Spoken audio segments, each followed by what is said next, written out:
Kung isa ka sa mga true-blooded Aldab Nation, alam mo ang isyong ito at nasubaybayan mo na ito kung bakit hanggang ngayon ay hindi nanliligaw si Alden Richards. Marami din kasi ang mga bashers niya na siya ay pinagbibintangan na hindi isang lalaki. Ngunit ipinaliwanag na ito ni Alden Richards na ang naging huling girlfriend niya pa ay noong siya ay nag-aaral pa sa high school. At kung isang true-blooded Aldab Nation ka, ay nasubaybayan mo talaga ang buhay ni Alden Richards at Maine Mendoza. Pagkatapos nga ng kanyang high school, ay diretso kagad na nag-artista si Alden Richards. At ang una niyang kalab team dito ay si Luis.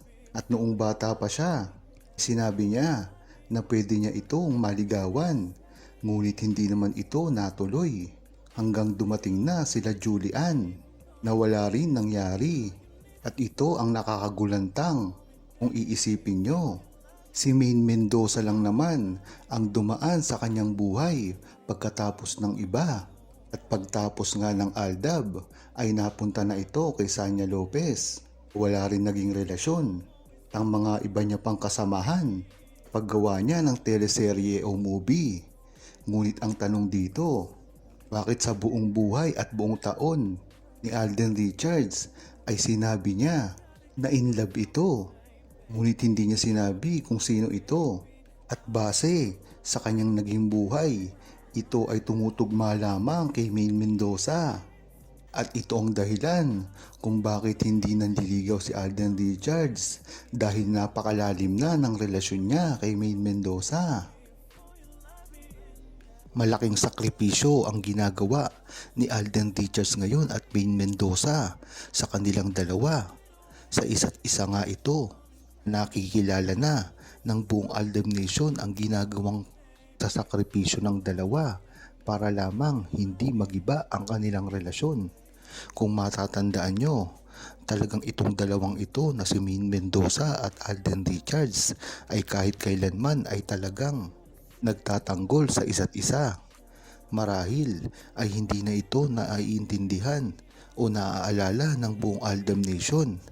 Ngunit pagdating sa mga pangbabash ay talagang nakasuporta ang isa't isa, lalong-lalo na si Maine Mendoza na talagang pinagtatanggol si Alden Richards sa kahit anumang pangbabash na natatanggap nito. Ngunit malabo ito dati kay Alden Richards dahil hindi pala salita dati si Alden Richards. Ngunit pinapakita niya ito pagdating sa mga aksyon.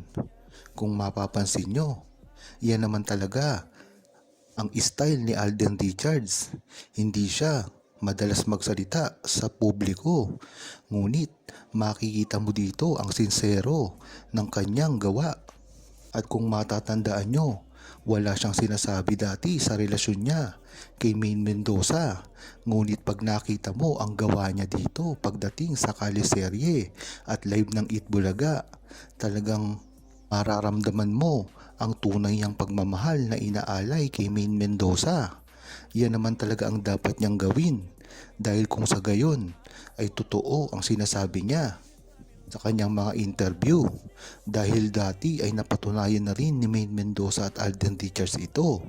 Dapat nga lang ay kumpirmahin nila ito sa mga interview nila na ginawa naman ni Alden Richards dati pa lamang.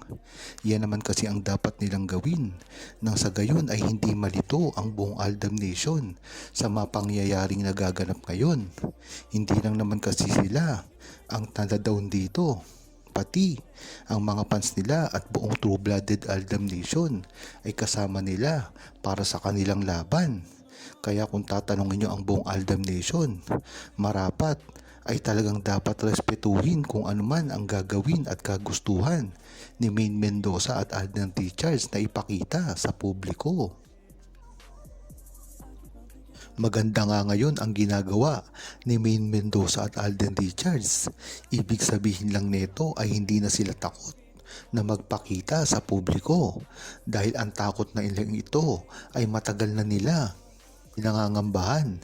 Hindi lang kasi ito ang unang pagkakataon na talagang umurong sila pagdating sa kanilang pagsasama at makita sa publiko. Kung matatandaan nyo ay sa simula pa lamang ng Aldab ay talagang iwas na rin sila na makita sa publiko. Kung matatandaan nyo at kayo ay tunay na Aldab Nation, ang pagdidate nila nang makita sila sa isang restaurant. Hindi nila ito pinaalam, ngunit napakaraming larawan ang lumabas na magkasama sila ng pribado. At ang mga bali-balita rin ng mga OFW na tila nakikita silang magkasama. Ngunit ang balita nung araw na yun ay hindi naman sila magkasama. Yan talaga ang dahilan kung bakit naniniwala ang buong Aldab Nation na kahit nagkikita man sila ng pribado ay talagang hindi nila ito pinagsasabi. Maganda ring taktika yan, nang sa gayon ay maiwasan nila ang pangbaba sa kanila sa simula pa lamang. Ngunit maganda na rin ngayon ang inilalabas nila dahil ang ibig sabihin na lamang ito ay talagang ready na sila nagmagsamang muli sa publiko at makagawa ng proyekto na talagang inabangan ng buong True-Blooded Aldab Nation. Hindi lang naman kasi ito ang sumusuporta sa kanila ngayon, ngunit isang buong mundo na ang sumusuporta kay Alden Richards dahil sa ginawa niyang pelikula.